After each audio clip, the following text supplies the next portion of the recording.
You're listening to FFOP Radio. Reach the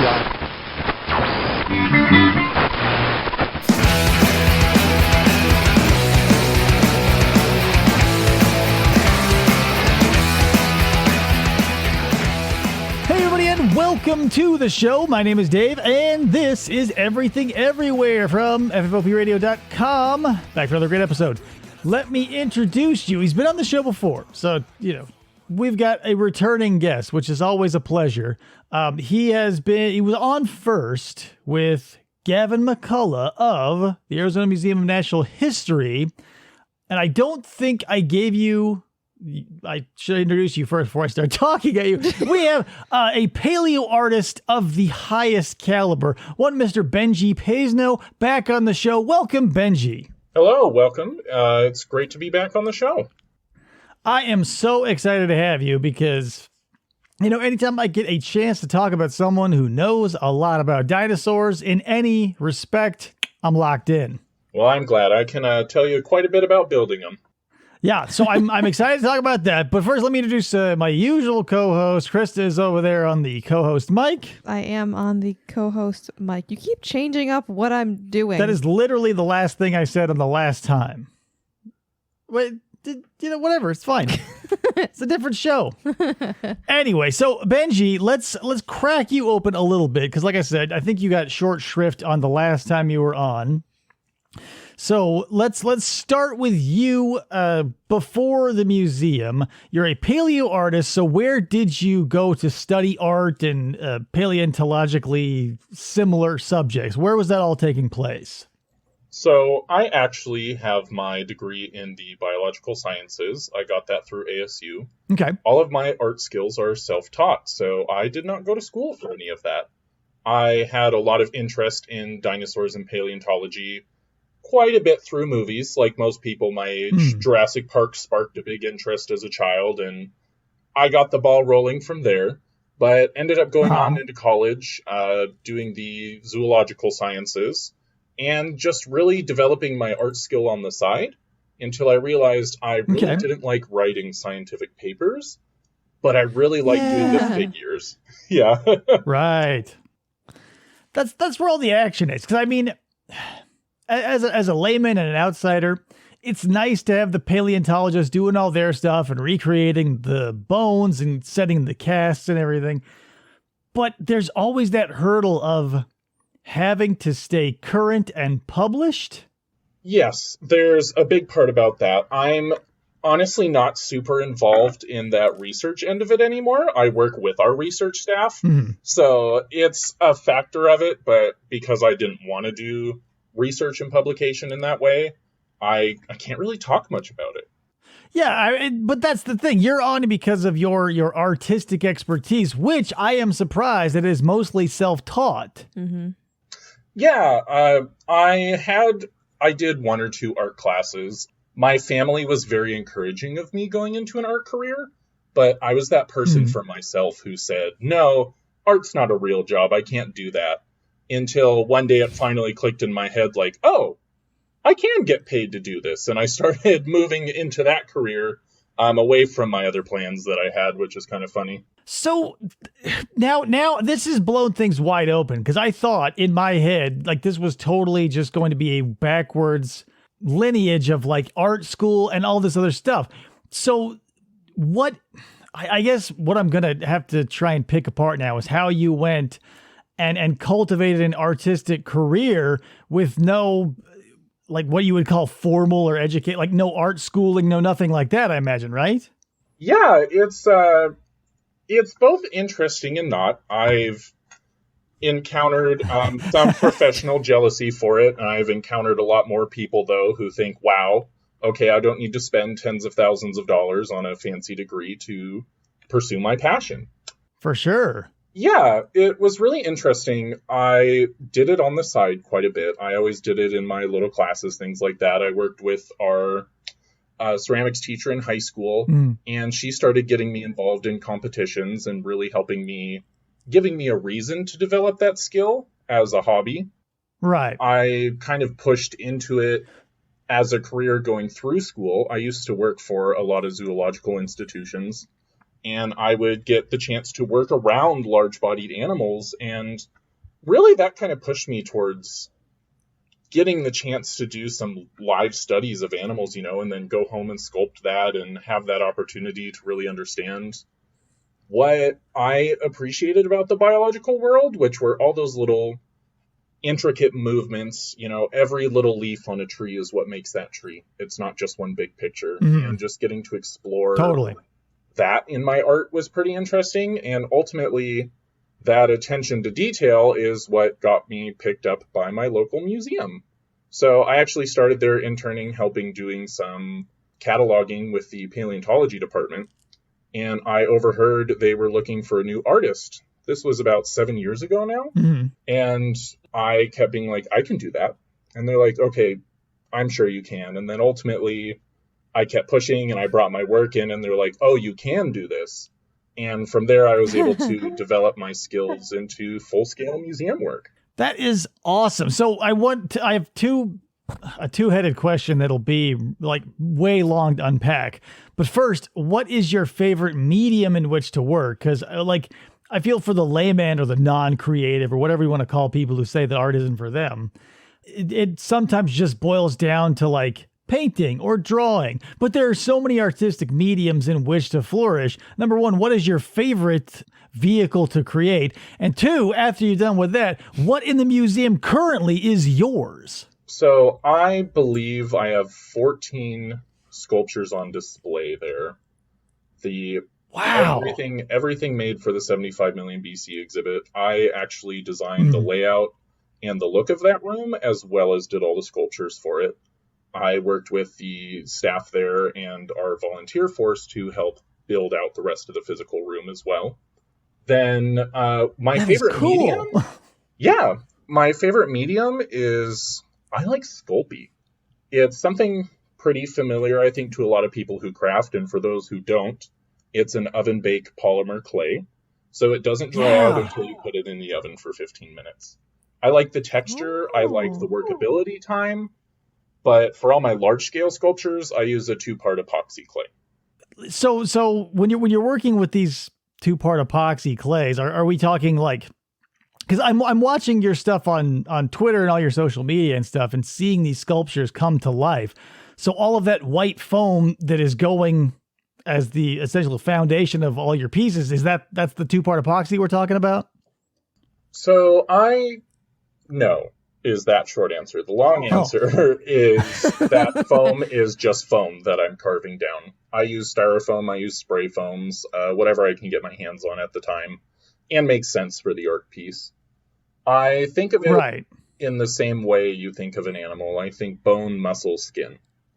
The bones, I work with steel right now. I'm learning to weld aluminum so it can be more lightweight. But I do the measurements and I get a steel skeleton. The foam is that musculature and that main bulking body. And then on a lot of these sculptures, they have anywhere from 1/4 inch up to 2 inches thick of clay, which is the skin layer. Right. So I know off the top of my head, for the locals and for people who aren't in Arizona, I want to sort of give a feel of what you've got going on. And the ones I know off the top of my head are Gypsy. Is she a Gryposaurus? So Jules is a Gryposaurus, yes. Oh, Jules. I keep calling her Gypsy. Okay. I don't know why I keep calling her Gypsy. I've done that like 40 times. I named her after my mother. That's the fun. Really? Yes. She had a great time with that one. It's the centerpiece, so it's the one we have the most fossil material for. We have there's about 40% of that animal that was discovered down in Sonora, Mexico, so that's quite a bit for a dinosaur. And because of that, we made her that centerpiece. And so I was like, I'll honor my mother by naming this one after her. So I got the process all done. I brought her in. I took pictures of her with it. And I was like, what do you think? And jokingly, her first thing she said was, why'd you name the one with the big nose after me? And it's a very sweet gesture she still loves today, but she had some good timing with that one. Right, yeah. So we've got that one. We've got the Tyrannosaurid. Oh, I'm unfamiliar with the species. Do you know it off the top of your head? I based him primarily off of Bistaheversaur. Okay. I did make some changes in relation to two of the other large tyrannosaurs that were moving around at that time. We only have teeth, and teeth are not diagnostic enough to tell. I use Bistaheversaur as a base because we have the most material from that, but I was actually instructed to kind of do a mystery dinosaur in that way. Okay, yeah, I know with a lot of, with such a fragmentary fossil record for so many of these animals, and, my beloved sauropods especially, because, skulls that are basically as fragile as an egg that start 80 or 90 feet above the earth don't last long. No, not at all. The moment fossils are introduced to air, they start to break down and degrade. So that's actually why you don't see a lot of real fossil material on the floor of our museum, is because we have a 3-story mountain. It's difficult to control the humidity. So only fossils that we can properly encapsulate are ones that are on display. And it's also just really hard to put out something as fragile as an egg that also weighs 1,000 pounds. Right. Yeah, that's another thing about fossils that I think maybe there's a little misconception on, because even I sometimes forget the fact that they are incredibly fragile. But, since they're rocks, everybody thinks they're, next to indestructible. It astounds me, the patience and the skill of preppers who put those things back together. I was handed a box full of dust, and I was told this is a turtle, glue it back together. And I said, I don't think this is for me. I'm not good at puzzles. So I skipped out of that real fast. And I love when someone else glues it together, and then I get to help them by framing it and making it a safe mount. Right.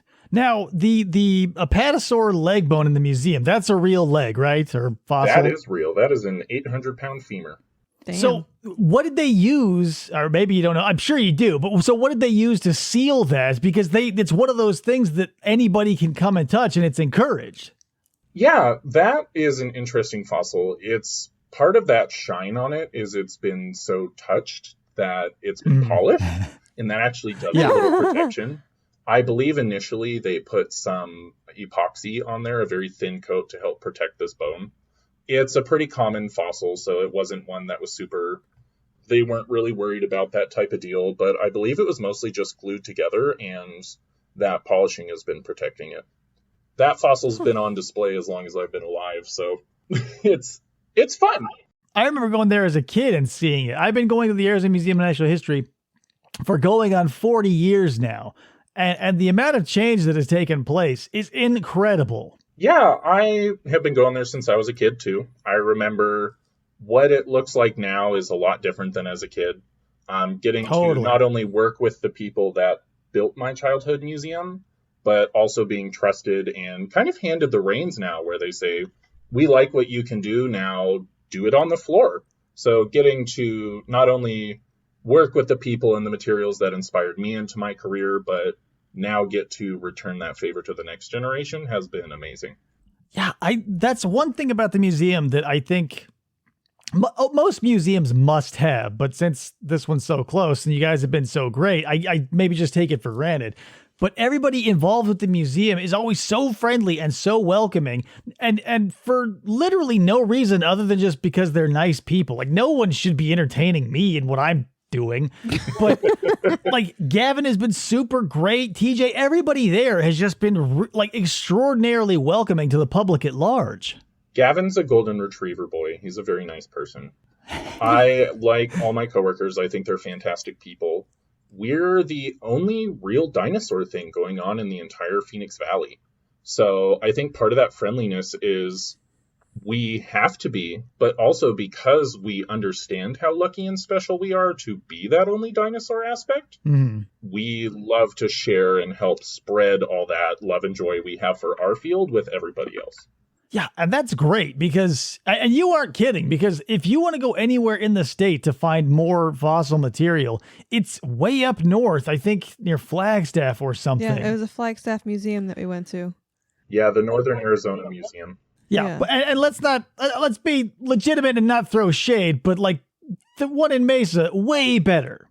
Oh, As far as dinosaur material, like they may have a therizinosaur and I think they have a Dilophosaur cast on display. They have the only Dilophosaur skeleton in Arizona, which is very cool for them to have. So the one on display, that's the actual fossil material? No, sorry, it's a cast of it, but they're the only ones who have a cast. Okay, that makes more sense because I was like, whoa, because I know that correct me if I'm wrong. The Dilophosaur was a Arizona quote unquote native from the Jurassic, right? Yes. So we have fossils from Arizona, New Mexico, Utah, I think Colorado a little bit. It was a pretty widespread dinosaur, but it's known from the Southwest. It's the most complete dinosaur material we have from Arizona. Which is wild because I feel like there's got to be some, maybe I'm misremembering too, because I feel like there's a lot of hadrosaur material around the Tucson area, like the Sierra Madres or whatever that mountain range is called. So Tucson has some Cretaceous material. Northern Arizona has actually a lot of marine material. We were underwater twice, and in between being fully submerged underwater, we were a volcanic hellscape. So a lot of people think about dinosaurs and volcanoes. You see that picture. That's everything where it's like, wow, T-Rex roaring at a volcano.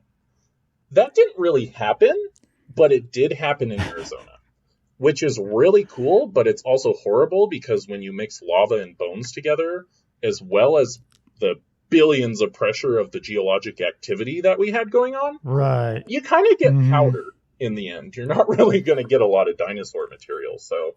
Yeah. Geology is not kind to basically anything because we all know that rock beats paper and dinosaurs might as well be paper when compared to the earth in which they are entombed. Absolutely. It's the whole point of that 75 million exhibit was to show, like, why don't we have a lot of native dinosaur material? Well, volcanoes and geologic activity shaped our state as we see today, but it also crushed up a lot of dinosaur material and made it difficult to preserve. I feel like everybody is familiar with Pangea because it's like, if you're going to go pop culturally significant supercontinents, I feel like Pangea is the only one that anyone will be ever able to name. Absolutely. And that Pangea proper was even before the dinosaurs, which is pretty funny. That was during the Permian period.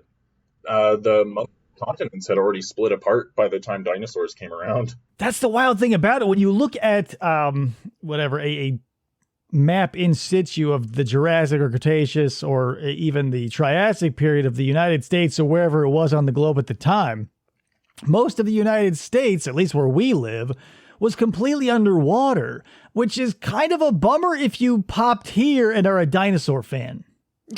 Absolutely. It's pretty funny. A lot of people come and ask me, they're like, what is their dinosaur to do? And I was like, well, you can go to Tucson and see the Sonoran Desert Museum and the world's largest gem and mineral show for 2 weeks out of the year. Totally. You can come to my museum or you can go up north, and that's kind of it right now for public access. Right. Yeah, it's so we don't get to choose where we're from, but boy, oh boy, if my interests aligned up with like any sort of universal karma, I would have popped somewhere near the Morrison Formation, somewhere in the Badlands, by the Black Hills Institute or any of those other places. People don't think there's a lot going on in the Midwest, but there's a lot of dinosaur going on. You could trip over a Triceratops up out there. It's cool. Which is insane. It really is, and it makes me even more sad that we don't have a lot of that down here. There is a lot still being looked at and discovered. We have a lot of fossils. We just have a lot of mammal activity and a lot of that marine activity. Yeah, I've been to the paleo site near, or like right outside of Payson. We've been there dozens upon dozens of times, and I have pulled hundreds of pounds of shell and crinoids and all those other little bivalves and stuff, which for as close as you're ever going to get here in Arizona, it is a 10 out of 10.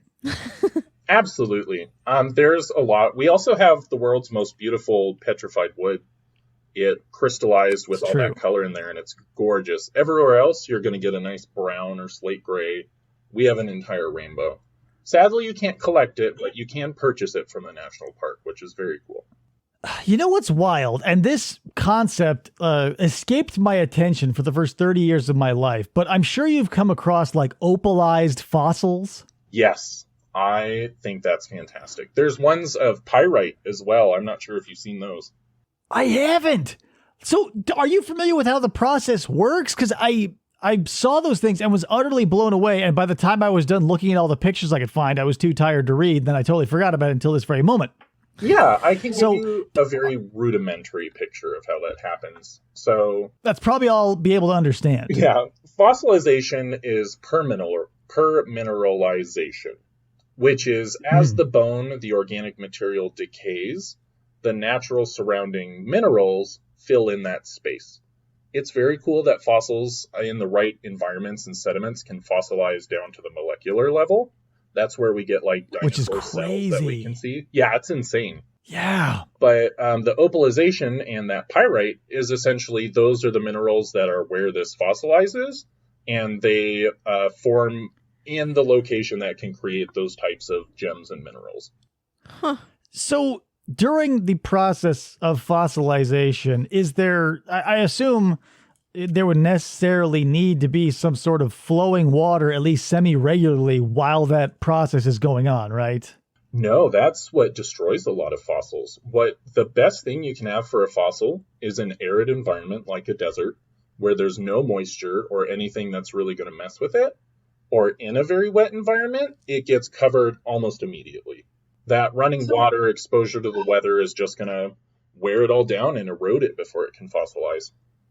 Okay, so I guess now I'm a little in the dark about the mechanism. So if you've got, like, let's say, you're in Mongolia, the Cretaceous era, and you're a Protoceratops and you die and are covered with sand. Are you familiar with the mechanism of how the bone is actually replaced by the minerals? I'm not an expert enough to speak on it any further than what I can tell you previously. Okay, I'll have to bother Gavin about that. Yeah, Gavin can give you a real good picture on that. He's a fun one to have explain things. But essentially, it gets covered so fast, as the bone breaks down and decays, the only thing around really is that mineral, and so it kind of works in tandem and you get a fossil. Gavin can tell you the actual science behind that. Right.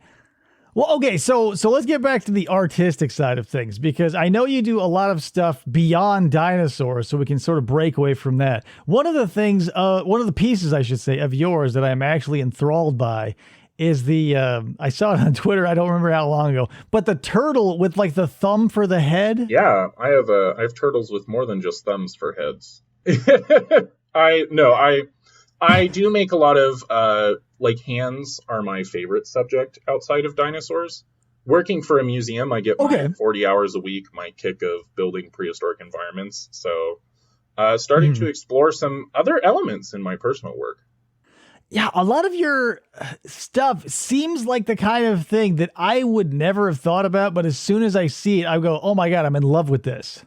Yes. It's very funny. I started to cultivate a small community of friends who also put human body parts into seashells and animals and other stuff.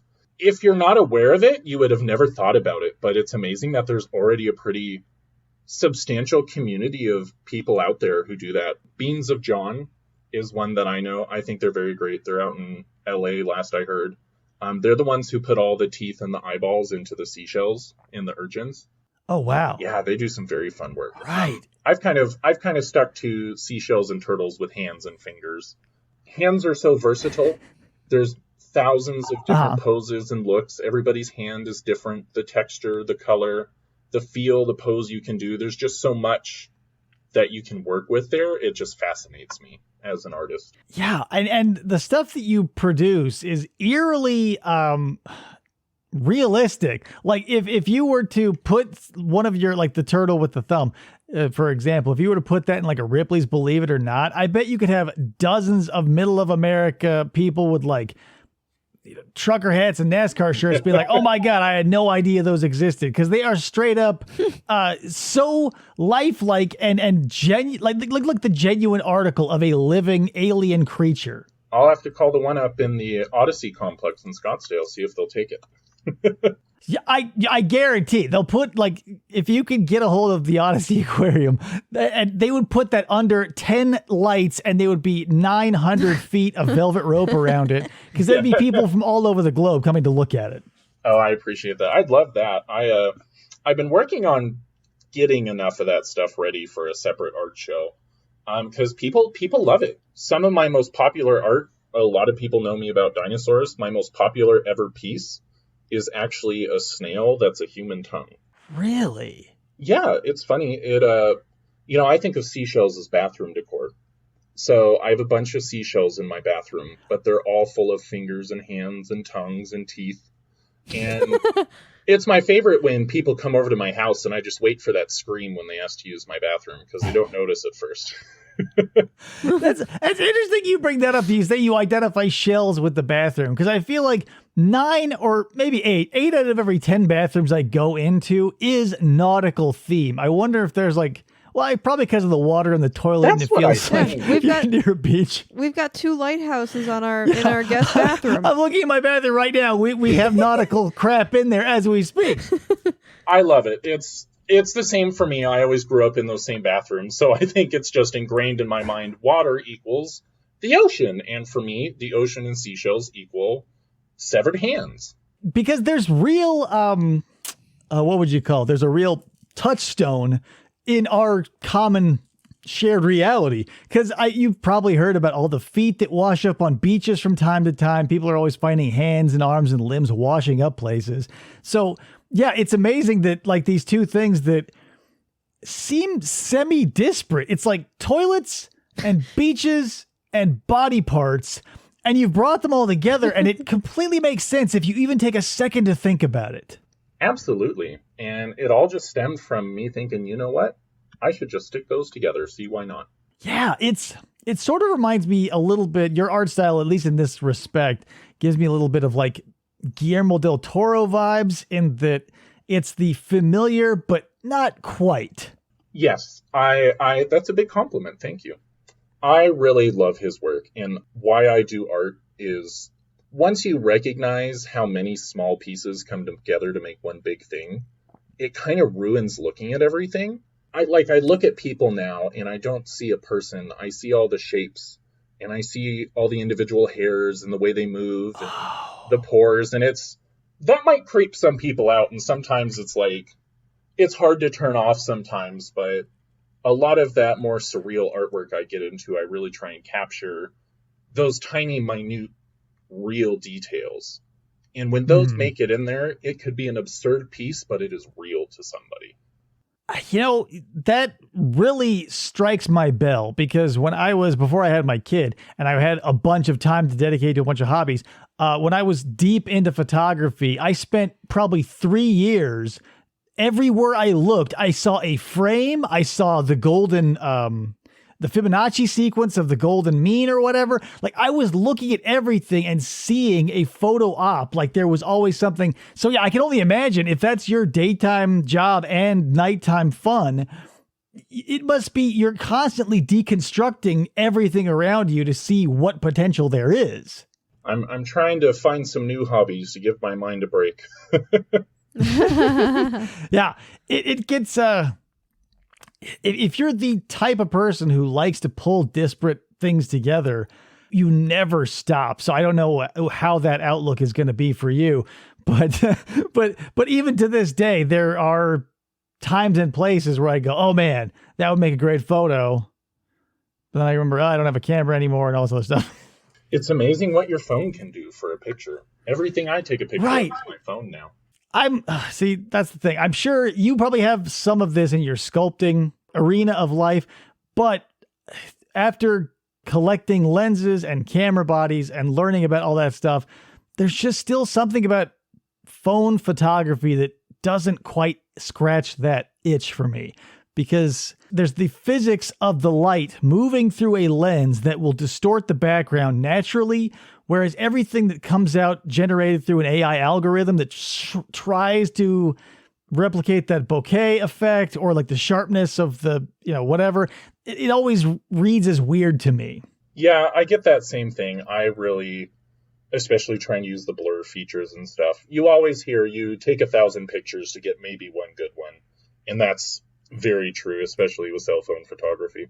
Oh, it's true with my full blown camera too, because it's people will say, if you're good, you can hit that shutter button once and you get a perfect shot. I'm here to tell you, if you can do that, you're 1 in a billion. It's basically spray and pray, and then when you get back into the editing suite, you see what's stuck. Yeah, I definitely understand that, especially as an artist trying to find that one perfect bit. Yeah, and that's why I think, like with physical art, especially when you're creating it from the ground up or from scratch, you got a little more creative license, because if you don't like something in or on a real life sculpture, it's not that difficult to remove it or change it or modify it in such a way, because you have hands-on manipulation of the art, which has got to be somewhat freeing when it comes to this sort of thing. I do love it. It's one of the big reasons I still do traditional artwork. I'm not very well versed in the digital medias. I'm trying to be to keep up with the world, but what I love is exactly that, is I'm bringing something to life in the physical world. What means the most to me is when I'm done, I have something else in the room with me. There is a new life here. And getting to do that, I always tell people, especially in the professional circle, you can't be too precious, even with that mindset. Like you said, like, oh, this doesn't work out, I need to take that off. In building that Griposaurus, I got the entire arms wrong. And instead of crying about it, I came in with a literal metal hacksaw and I chopped her arms off, redid the entire armature, and just sculpted new arms, because that's what had to be done. But it's a better product for it. Mm-hmm. So being personal with your art, while not, is an interesting balance to find. What you're talking about too tickles a very old part of the human brain. Something I bring up a lot is I will always be a fan of physical media and of a tactile experience. So I don't know how to describe it, but something digitally presented and created for me, and I think to everybody, because you want to be in the presence of something. It's great to have VR. It's great to have digital artwork and paintings and stuff. But when the rubber meets the road and it's time to get serious about art, you want something you can walk around 360. You want to interact in the same space as the thing that you're admiring. Yeah, I think about it like, I always tell people it's like making a baby. It's fun to pretend on the computer and do your thing there, but there's nothing like doing it in real life. And yeah, so that's no joke. No, not at all. And it's I've had a lot of people try and convince me to go full digital and tell me, they're like, oh, well, if you like the physical object, you can just 3D print it. Or maybe you can 3D print an armature or something like that. And I'm learning to integrate that into my workflow, because getting to 3D print a skeleton and sculpt directly on top of that, that's a cool thing I can't currently do. But when it comes to the actual artwork, I like being hands-on. I like feeling every shape take form. I love texture. So it's important for me that I make sure this texture is perfect. And I get down and I can have something physical and I feel it come to life with me. And I just don't get that doing a fully digital model. It's, you get that satisfaction in the end where, okay, I have something here in the room with me now, but I didn't get that full satisfaction of physically feeling and seeing this thing come to life in this space with me. Yeah, you're nailing it, I think, because what we as a species crave is interaction with the world that we live in. And this is going to sound like I'm denigrating digital art, but I'm not, because I understand there's a lot of people out there and there's a lot of merit to it in that experience. But by and large, it just feels so rooted, so real, because you mentioned texture. You're getting a feel literally for what you are doing, and that connects to a part of your brain that dragging and clicking doesn't really tickle. Yeah, I will say I love all my digital artist friends. They're doing magic to me. I cannot imagine sitting at my computer and making anything. And so that's great for them, but like you said, it's interesting. A physical model gives you those imperfections that life has. from the get-go. You know, I can't get everything perfectly calculated correct. I think of it where in a digital model, you create this perfect symmetrical thing, and then you have to go in and tweak that. You have to manually put those changes in. Like I have a sculpture that I did of a dinosaur who's missing a finger. And I made it look like, you know, it got bitten off. There's the scars, the scabbing, things like that. In reality, I was stupid and I just knocked the finger off the hand. But I had to tell a story about it. You know, there's little nicks and scratches in all my animals, like they've been rooting through the forest and in fights and battles. And some of those are on purpose and some of them are just silly things like that where I, you know, accidentally bumped it with a ladder, but made the best of the situation, you know? And so these little imperfections happen naturally with a real object. Yeah, because your art is actually imitating life. Like all of these prehistoric creatures that did roam the earth, got up on 4 or 2 feet, and were stumbling around the woods or the desert or wherever. They were doing exactly as we as humans were doing. They were getting stuck places. They were scratching themselves. They were getting attacked by one another. And so real life needs to impact your art. And like with your dinosaur's missing finger, you turn that into a story. Instead of being like, oh, well, it's broken. It's now part of that pieces, and therefore that life form, whatever it may be in the moment, that's part of its story. It's part of its heritage. It builds it as a piece of reality because it was made on accident. Whereas if like you have a digital model of, like, say, a Triceratops, and now you have to use your brain to think of how this thing needs to be injured, it's not accidental anymore. It's a planned, and it may look this way or that way, but I feel if I were doing it as an artist, and when I'm doing something with my real life garbage, my art is garbage. When I'm doing it like with my stuff, when I screw up, I go, okay, this needs to get integrated now, because life doesn't let you get away with stuff. Like if you take a brick to the head, you can't go up mulligan and say goodbye to the scar. Yeah. Sometimes I wish. I have dropped things before, and having to move that flat brick face out is very difficult. Yeah.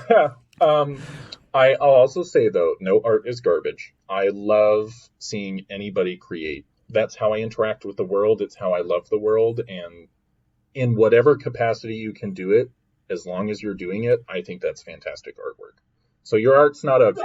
Well, I mean, I personally think that a lot of the stuff I create is ugly, but sometimes purposefully so, because the physical pieces I've made, my skills have not been built up to any sort of professional or even approaching a journeyman or even an amateur degree. So when I'm doing these things and I do screw something up, I luckily have the mindset of seeing it more as a challenge to integrate it into the thing that I am working on. Yes. One time, I think about that. I was making a zombie for a friend in high school, and I dropped it. And so half the face started missing, and I was so concerned at first. I was like, oh, I've ruined it. I'm going to have to start over. That's hours lost, until I was like, wait, zombies are broken on purpose. I just got free weathering on my sculpture from this. I was able to integrate it through.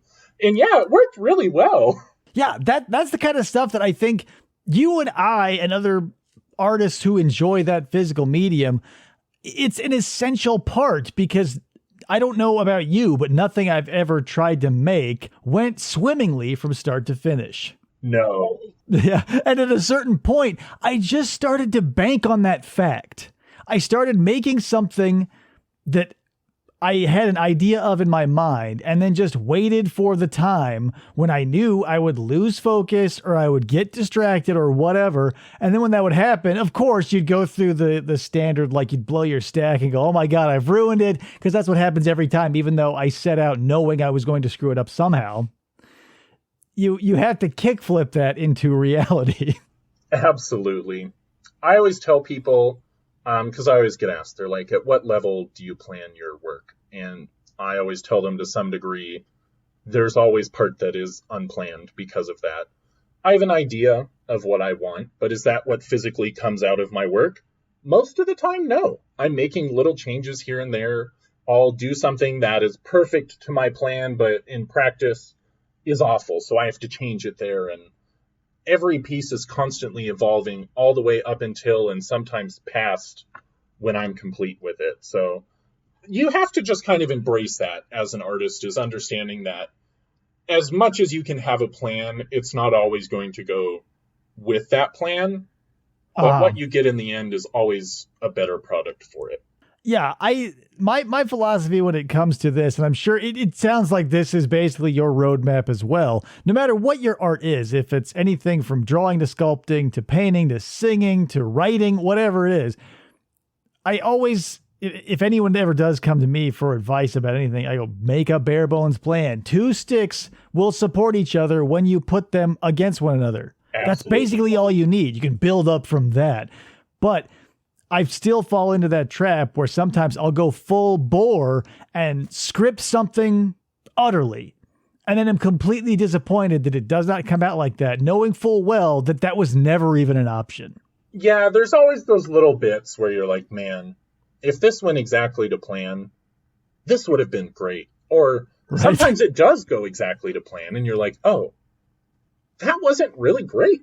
And you have to trash it and throw it away, like you said. And I'll get there sometimes, and there's big artist block, especially when designing museum spaces and physical spaces people are going to use. I was creating the turtle sculpture for that gallery. And I had done the foam and the little bit of clay and was like, this is perfect. Kids are going to love sitting on this and playing with it. And then it came back. We had one on the floor already that we built that way. Very first kid, it just shattered. It broke.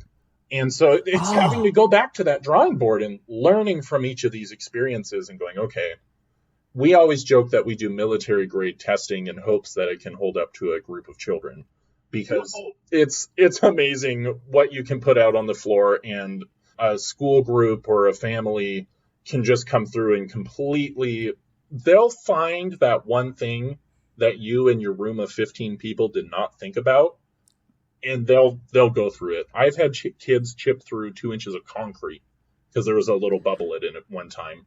So there's always that unexpected bit you don't think about. It's wild. As soon as you create something, you think, that's why I always advise, don't even make a plan, because the more you plan for, the more you forget. And the perfect way to exemplify that is exactly what you are saying. Let a bunch of kids loose on it. Because no matter, like, I don't care if it's an Abrams F1 tank or whatever, like a plane, whatever it is, build it and then let 15 kids between the ages of 5 and 10 go through it and see what is left. And you'll know exactly what you forgot, which will be most of it. Absolutely. I, as an artist and a person, I agree with you. Go in with your gut feeling. As a professional, I say have a little bit of a plan, at least at first. Because you have to have an idea. You can't just tackle a museum winging it. I've seen people try, and it's a pretty 50-50, which is a surprisingly high number, I would think. Well, yeah, and all of this comes with a caveat. You bring up a good point, and I sort of want to address that, because when you're doing art for yourself, then, you're only beholden to you. But when you enter into a bureaucratic situation of a museum where you've got one artistic designer and then a bunch of people who need their needs met by that person, then you're going to have to really bend over backwards to fit everybody's elements into your art, right? Yeah, it was a big learning curve at first, and really big advice for people who want to enter the professional art field. You do have to understand what it is to be a planner and a businessman and a promoter and all of that other stuff, because once you start making money from it, it's no longer just for you. What I do in my home with my artwork, I could never get away with doing that professionally, because A, sometimes the content, B, other times it just can't hold up. It can't ship well. It can't be there with the public. It's not saying the proper message. And so really having to kind of become a bureaucratic and a communicator on top of also being that creative is, I think, the biggest skill that really keeps people from wanting to pursue a professional career. Because, I was always told, oh, just be careful. If you start doing art for a job, you'll learn to hate it. And no, I don't hate doing art. I love that I get paid money to do what I think is fun. It's fantastic. What's the hard part that I hate sometimes is having to be that communicator, having to be that businessman, and being like, I can't really approach people and go, well, you just have to trust me that it's going to be a cool project. You know? Yeah, you have to walk this ethereal line that is constantly shifting, because as an artist, I can see it both ways. I like stuff that is mass produced, that can be not indulged, but ingested by the masses, that still has some flair and some personality and some integrity to it. But I also like the stuff that you talked about earlier that would be too fragile or too risque or too gonzo or whatever it is, because that's more of the genuine article of the person who created it. I personally am more interested in the art that may be completely insane, but only makes sense to one person, and that's the person who made it, because it's raw. And by raw, I mean genuine, and it's an unfiltered expression of the person who made it. Whereas your turtle, the Gryposaurus, the Tyrannosaurid, all the stuff in the museum is absolutely beautiful and stunning. And it's meant for educational purposes, but it's not going to make anybody uncomfortable. It's not going to make anybody question anything unless they're, weird. And then what they're not, it can't be helped. I've got some weird questions about that stuff before. You always find those people.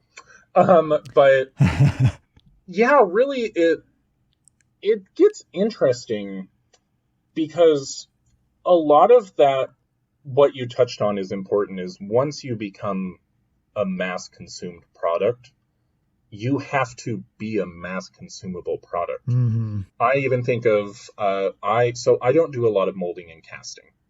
The biggest reason for that is you have to really think about what your art piece has to be. You don't just get to sit down and free flow through that work. I have to think about how it's going to deconstruct. I have to think about, I really like this undercut I have here, but I can't have that because it's going to get filled with the silicone and suction and destroy the entire thing when I remove it. Or I would just have to break this down into 9,000 pieces, where I'd rather just individually stick those feathers on than have to think about them as one solid coat. And right. When you're making these large products and these consumable, these interactable, these touchable things, you have to think as more than just an artist. You're an architect. Mm-hmm. You're a planner. You're a communicator. You're a business person, because ultimately at the end of the day, I have to sell these things if I want to make a living. I have to make a product that people are going to like. What I love as an artist, if I just only made that, I would be poor in dirt. I'd probably be working in a Circle K somewhere. But I'm very lucky. People like dinosaurs, and I make a nice dinosaur, so it's a consumable product for them. And really, that's been my biggest journey so far as a young professional, is realizing that I have to be more than just an artist, but also maintaining my identity and my passion as an artist in these pieces. Because like you said, there are these mass consumable products that people love and find entertainment in, and that's because people like me still have that love and passion that goes into those. You can very much tell when something's just produced for money versus it's produced by someone who loves that. And that you'll find worldwide across everything. Yeah, I think I want to get your opinion on this too, because it's hard to lay a line in the sand and say, this is where artistic integrity stops and mass-produced consumable culture takes over. Because for each person, it's completely different. And I feel like I'm always on the side of the artistic integrity of a product versus how smooth its edges are and how non-offensive it is. Yeah, like you said, that's very dependent on who you ask. I love mass consumable media. I like sitting down to my Disney Plus shows. I like watching Netflix and, Jurassic Park I love. But ultimately, those are products that went through that strainer so much. And a lot of that passion and love came through, but you still get those smooth edges. Right. I'm someone who wants to share my love for the sciences and for the arts, but because I've become a very public voice on that, I do have to be careful about how I do it. You see me on my social medias. I'll spend my time screaming about certain aspects of the field and other stuff that I would love to see change. Totally, yeah. And I'm not the only person with those opinions, but ultimately we're in a market where you can't really just change that, because what I value and love about this media is vastly different than even the next person. We have some commonalities, but everyone has that different line. So I think as long as there are those different lines, we will still see a lot of creative, mass consumable media that shows up that still holds passion. See, I've got a couple of, I don't know if you want to call them hot takes or whatever on this, but since you brought up Jurassic Park, let's talk about that a little bit. So like the first one, we could say that is probably the closest there was to any sort of reality. But by the time we get to, oh crap, what was number 4 called? Fallen Kingdom. Okay, yeah. So by the time we get to the introduction of genetically modified and engineered monsters, we are now in monster movie territory. We're no longer in dinosaur science territory. And my brain is screaming at my heart, and they're both yelling at each other back and forth, because my head says this is like for the new Jurassic World and all their weird genetic monsters. It feels like all the people working on the character designs, how they move, how they act, the way they look, the modeling. I'm sure there are people diehard dedicated to that artistic aspect of it. And it kills me to think that those people who got into art for the sake of art are now having to have the camera move off of those beautiful pieces they spent so much time to see like a generic cookie cutter, like, oh no, gee golly, the dinosaurs are out again. Like it just feels like it never sits well with me. When I see something that is definitely put together by a metric ton of talented people, all in service of trying to get $1 billion at the box office, it feels gross a little bit to me. I have some friends in the movie industry, and it's very interesting. I count myself lucky that I only have 5-year deadlines for things. These are people who have to turn things around by the end of the week. It's insane. Ooh, yeah. But really what I've learned is what you're talking about, kind of losing sort of that integrity of the art and the piece. That is really on a project by project basis. Even within the same trilogy of movies, it might have been great to work on the first one, awful for the second one, and then amazing. It was your greatest experience working on the third one. And then by the time the fourth one rolls around, none of those people involved in those first 3 even came through, and it's entirely new people. And even in just that shift there, you get that change. I liken it to this because there are a lot of people who are sports fans, and I am not a sports fan, and I'll tell you why. Because if you're going to have pride or get excited about a collection of people, for me personally, it feels like they should be representative of your community, and they should be something that you as a person from that area or whatever can get behind. But everybody on the Arizona Cardinals or the Suns, they're from all over the globe and or the nation, right?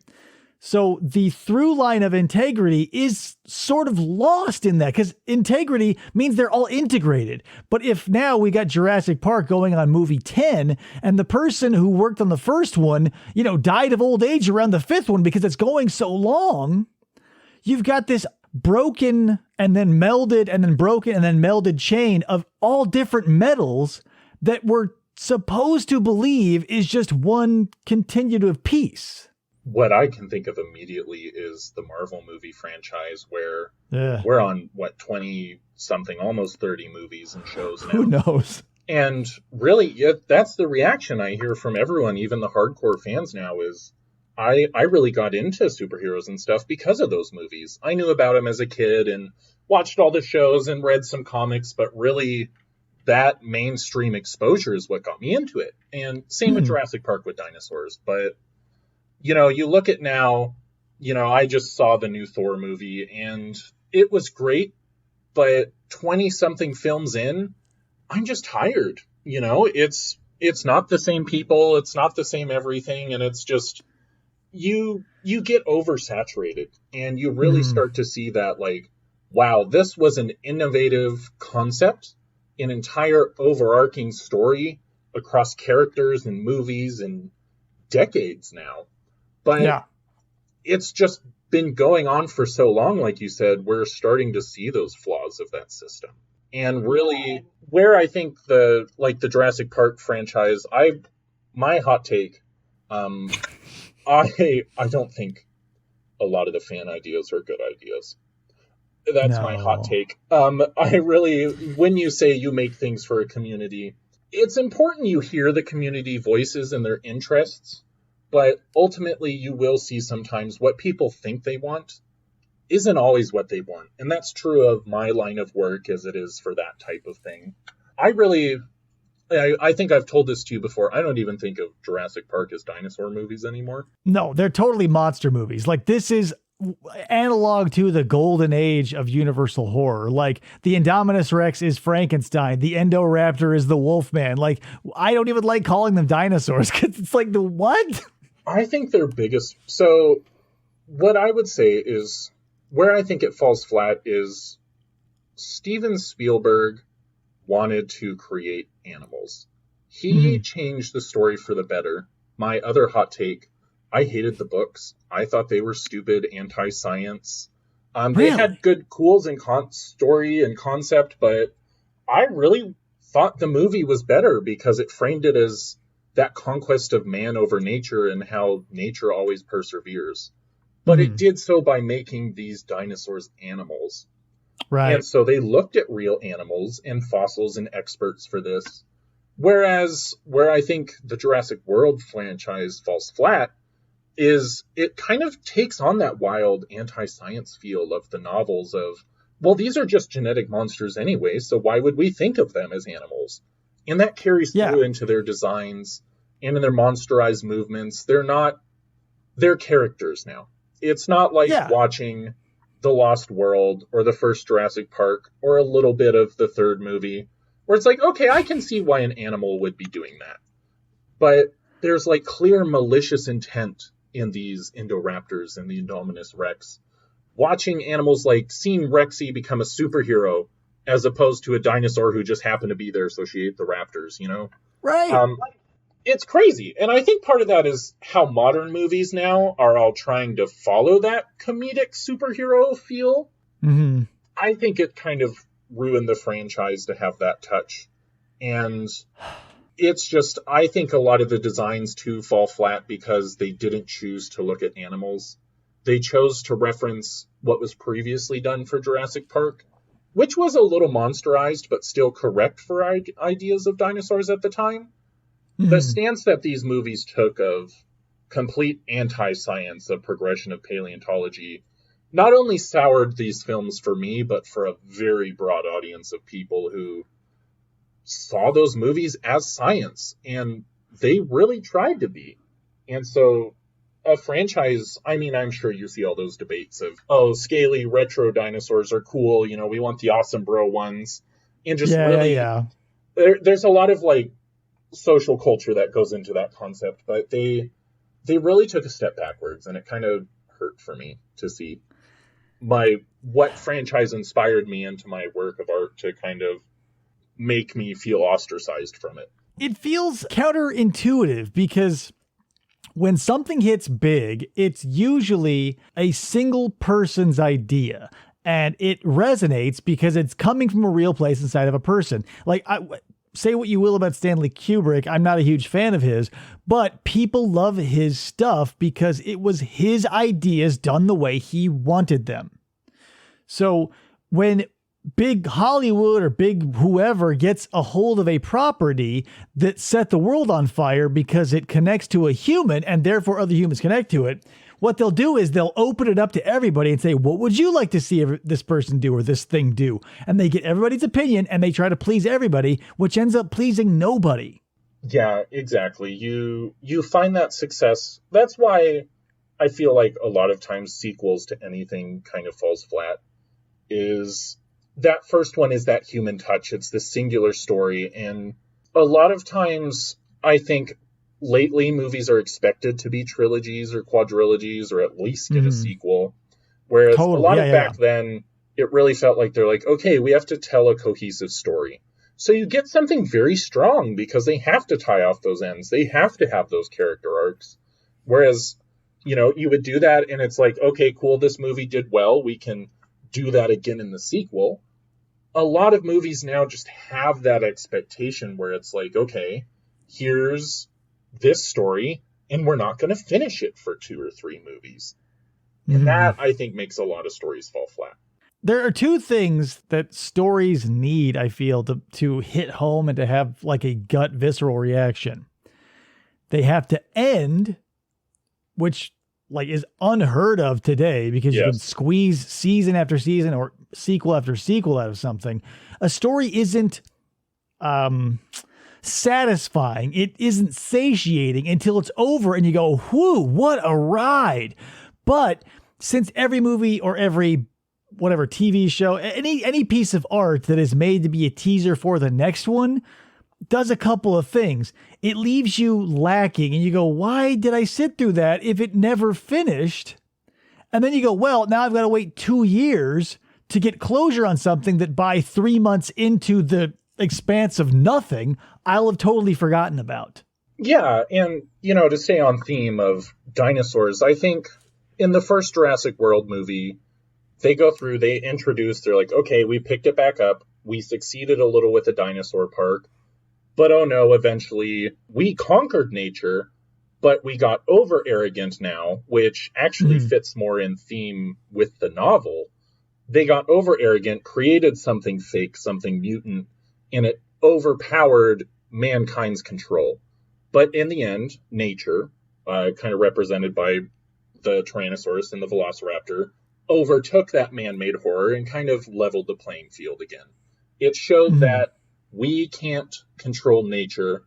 We can go beyond it, but we will always fail for it, and nature will always return.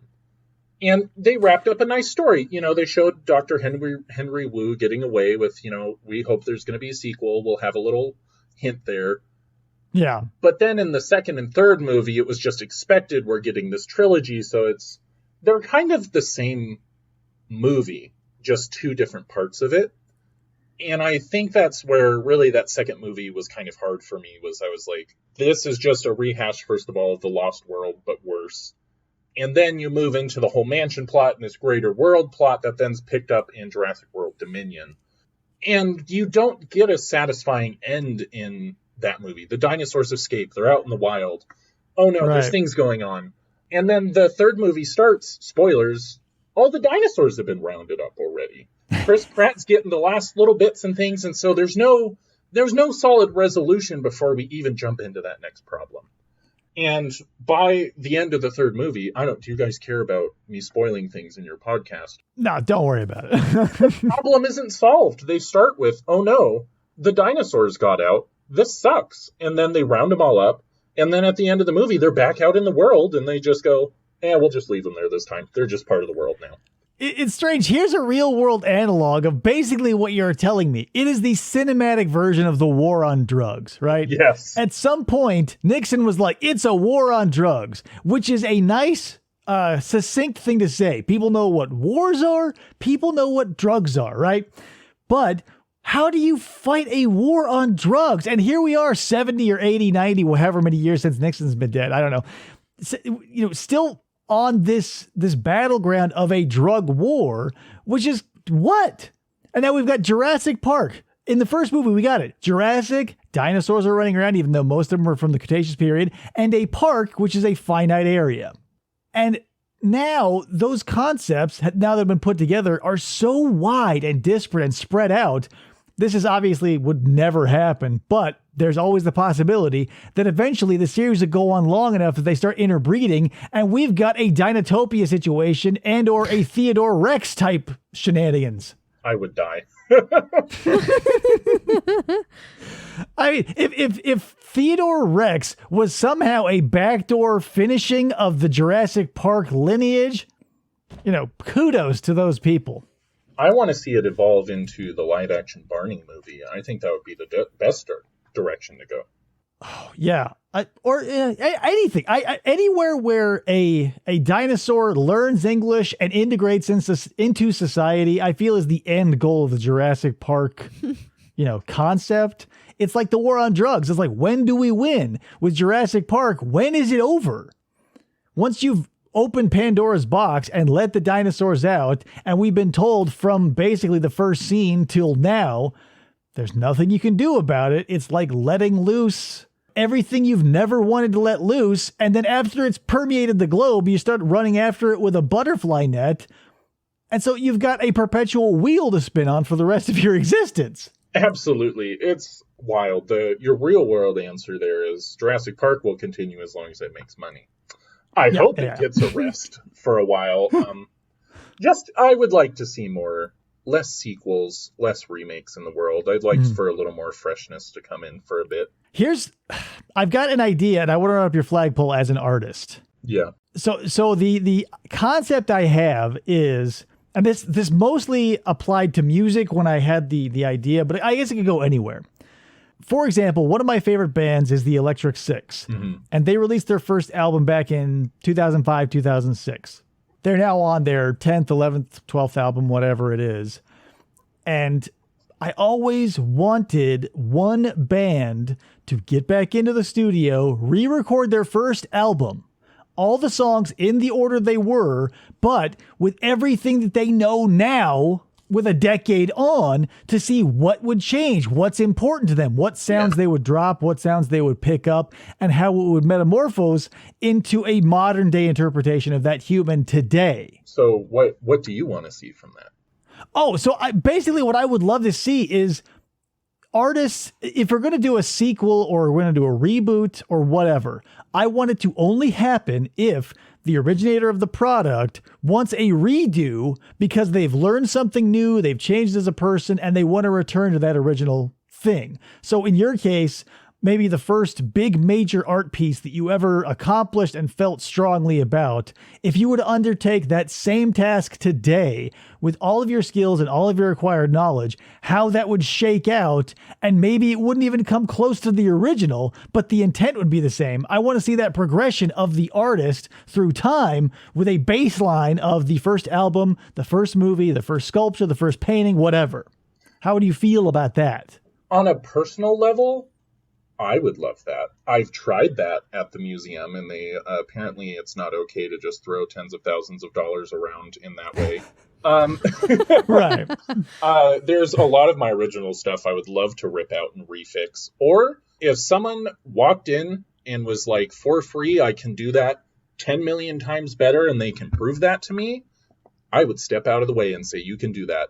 My goal as an artist is every new piece should be better. I take what I learn, it improves, especially since I do a lot of scientific artwork. As the science changes, my work should change with it.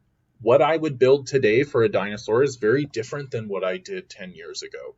And so I want to say yes. Sometimes, though, that project doesn't need to be touched again. I still have some of my artwork out there, like on my DeviantArt from when I was a literal child. And part of that is, it's not great artwork, but I love having it there and out in the world to remind me of how far I've come. So in some cases, yes, go and redo that piece. I would love to see that for media, film, and movies. But other times, I think it's important to preserve that original piece to show the progress of that artist.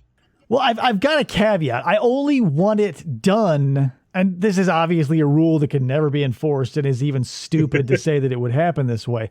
But I only want that to happen if everybody involved in the first one, whether it be the one person who made the album or the sculpture or the hundreds of people who made whatever, movie, music, whatever. If there was enough interest and everybody wanted to come together and do it, then I would get behind a whole hog. And I think we would see a shift toward something like that because everybody, we're our own worst critic. Yes. And once something is set in stone or cut into an album or up there on the big screen, all of us, bar none, once we made something and we step back for the final look, we go, oh, crap. Yeah. I wish. And so I'm not saying to immediately turn around 180 degrees from where you're standing and start over. But after time has passed, if the mood strikes, I would love to see a movement in the artistic community, music especially, because I've gotten a little taste of it because of the aforementioned Electric Six. In their latest album, they re-recorded a couple of cuts from their first album. And they are wildly different and insanely enjoyable. I would love to see that as well, I would say, especially if it's those original people wanting to come make that change. I know we actually do that within the Arizona Museum of Natural History. We look at things a few years later and say, okay, what's working and what isn't. And we come back together as a team and we rip it out if it sucks, or if it's perfect and it's working fine, we leave it. But if something's not, there's always room to improve and revamp. So I would love to see that in other medias. I think we get a little bit of that with remakes currently, because you get what it is, though, is you get that new team who's like, I would like to take a crack at that. But seeing I would love, they came back out with Hellboy. I would have so wished they continued Guillermo del Toro's Hellboy. I thought that was interesting. He brought life to that character. And so seeing it in a different way from what I preferred, I was like, I'm not really about that. So I would love in those cases, those original people come back and revamp and do something new. Yeah, but and you're right, too, to bring it sort of back on topic to the museum.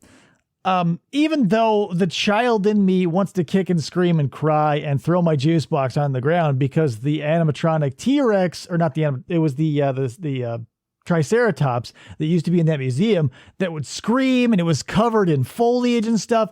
Like, part of me as a kid wants to be like, bring that back because it's part of my childhood. But the fact that the museum has progressed and adopted more scientifically accurate stuff and expanded into different areas, I think is important too. Because if we stagnate, there's nothing to nothing to indicate the progression of time. Like, we're not living in a bubble. We're not stopping the clock when we build something. We're not stopping the clock after we learn something. We go, that's enough. I'm done learning. Absolutely. And it's great to see that in the museum, even though the part of me that is still a child wants to go, wham, my favorite old-timey stuff is gone. But it's always been replaced by something that dazzles the eye and sparks the imagination, and that I desperately hope never changes, even though I know that's a fool's dream.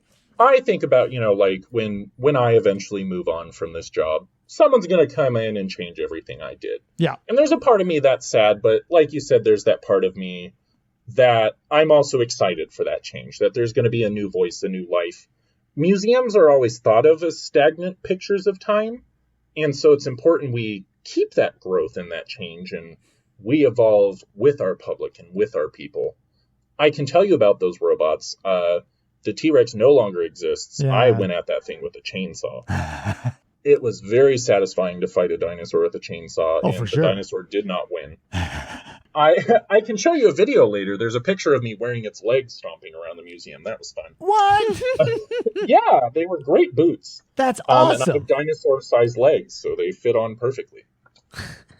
But his eyeballs actually are the same ones in Buckaroo, the little brown and yellow ceratopsian I have in our birthday party room now. Those are actually the eyes from that robot T-Rex. That's radical. Yeah, the Pentaceratops, the Triceratops that it used to be, that head is in our gift shop now. Uh-huh. The Pentaceratops is at the Children's Museum next door, and we actually primed and painted it for them so they can use washable paints and kids can come paint a dinosaur. That's so cool. Very fun project they have. The Stegosaurus, I heard, is somewhere in East Mesa. It got sold through the city's auction because we're required to do that with a lot of our objects. It's returned to the city and they sell it. It's in someone's storefront right now, which is pretty funny. Huh. That's so cool. Yeah, so these things have a life outside of the museum, which is, it's a shame to see things go away, but we have that attachment of value as well. We try to hold on to what we can. And realistically, all of that change is necessary because I don't think I would still be going to the museum for 4 decades consecutively if it were the same thing day after day after day. I feel like every time I go in there, there's the potential of something new, no matter how small or grand. There's always something that you can go and stumble upon that is both familiar because you're in a place that's been there for decades, maybe, going on. How old is the museum now? The museum opened in 1977, so whatever that math is. Yeah, quite a lot of years, 50 years, let's say. Yes. So yeah, it would be impossible for something to stay a pillar of the community for 50 years without giving you some razzle dazzle, ripping out the old stuff and bringing in the new. Like, for example, the Acrocanthosaurus on the outside. That's a showstopper. Yeah, that was really cool to see. I had just started volunteering with the museum when we started that project. I tried to get to build it, but I understand them going with an actual person who knew how to do that at the time. Yeah. Which, yeah, he was great. Gary Stab is a great artist. He actually gave me a lot of advice and helped me move into where I am now. So I really appreciate that there's people in the field who are willing to help the new generation integrate. I can agree with you on a lot of that stuff too. Like, we just redid the mountain exhibit. So I personally repainted half of that mountain with a sprayer and then had some of our volunteers come in and help do that touch-up work. I did new sculptures for it.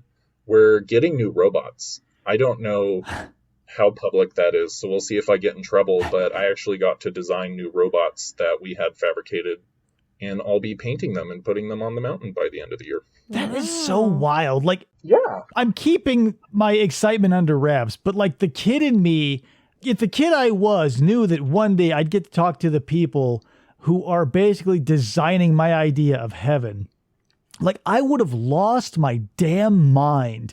But it's incredible that we get to see these real physical structures everywhere, like the lighting, all the things that are going in to make this experience into essentially a little miniaturized theme park.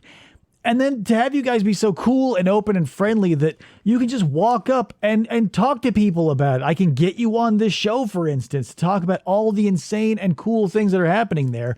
It is just something that is beyond even my wildest imagination as a child.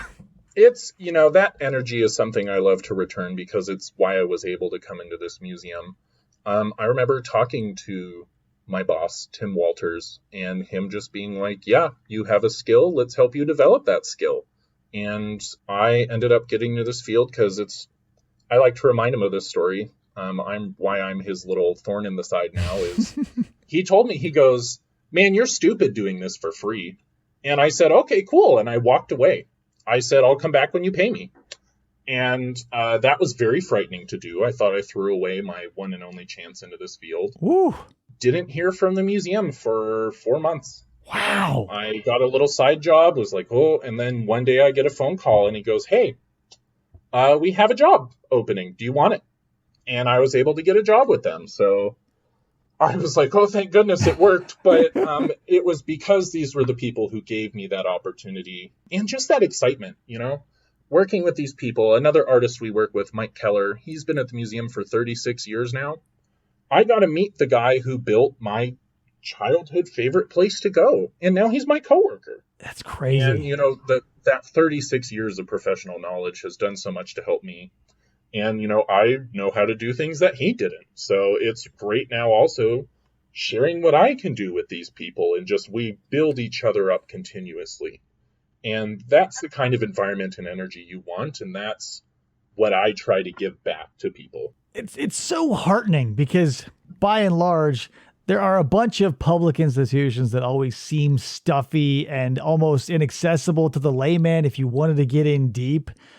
But I'll never be able, and I never have to date, said that about the Arizona Museum of Natural History, because every time I've gone there, whether as a child to an adult, everybody there has always just been completely welcoming, and it's utterly accessible and friendly, and you want to come back. You want to learn instead of it being just a place where you're walking around where a lady with those big cat eye glasses eventually, as you're making noise, she'll wander behind you and go, shh, and then disappear into a corridor somewhere. Yeah.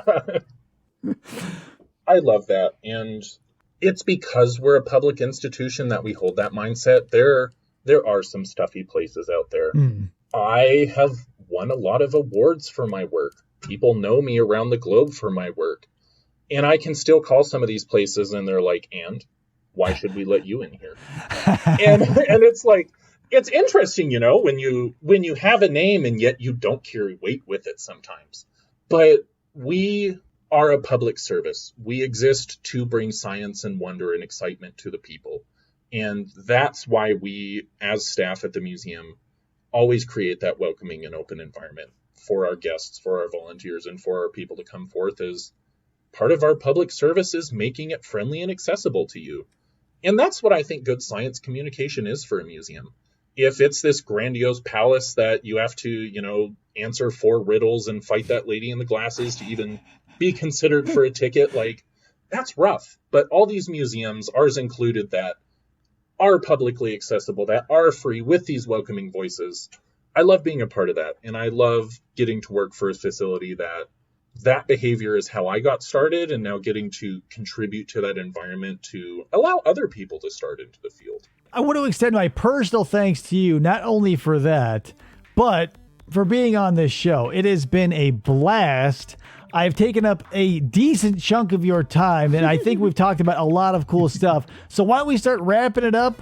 I want you to give me some plugs for you, where it is people can get your art, where they can follow you on social media. Tell me how people can get at you to see all of the cool stuff you do. Yeah, so I'm happy to be on the show. I love talking about what I do, and I love making friends, so it's always great to talk to you guys again. And what I do, I'm on Instagram, Twitter, Facebook as Benj Art Min. And then I have my website, which is just Paysnoe Paleo-art. That's more of a portfolio. If you want to follow my day-to-day shenanigans and see more pictures of my dog than you would think, you can follow me on social media. Yeah, I have seen a lot of pictures of your dog. He is constantly on the go. I want to pet that dog. I wish he would. He's so nervous. I'm going to get him one of those little I'm nervous vests. I just saw those. I love them. I think they're a great invention. I want one as a person, and I want a matching vest for my dog. Well, you know what?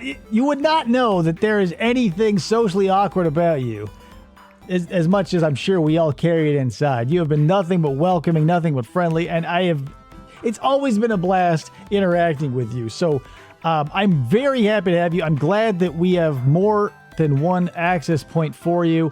If you are interested in commissions, I'm sure you do some of that as well. I do. That comes on and off, and I do announce that on my social medias. I have some very exciting news at the end of this year. Most I can say is my artwork is going to be going global soon. Very cool. So, yeah, you'll be seeing a lot more of it around, I hope. And I sometimes have an Etsy shop, and you can see on my social medias when I can take commissions. I'm gonna be watching that like a hawk, because I'm gonna try and get in as close to the ground floor before you go worldwide and you're completely out of my price range. Oh yeah, I try to stay reasonable for people. I want good artwork to be for everybody. Yeah, I love your stuff, and something that you have made needs to go in this studio. You're seeing roughly 1% of all the stuff in here.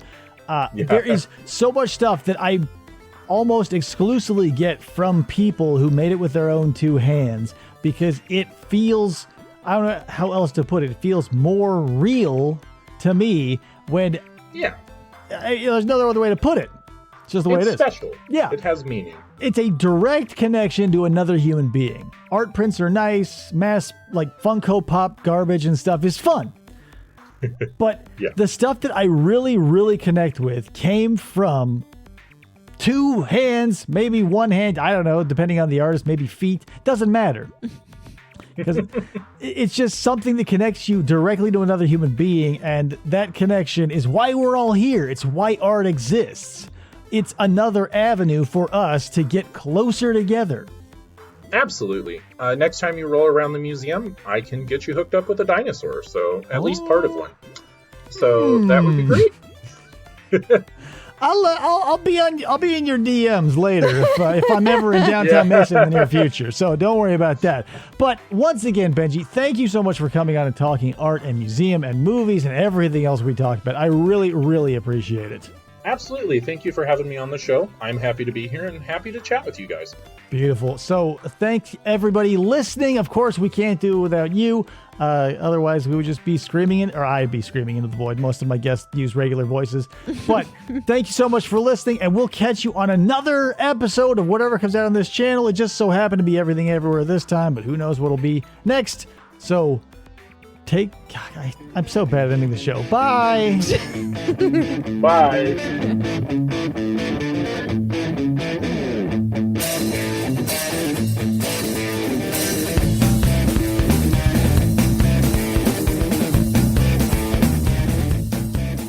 Or they try to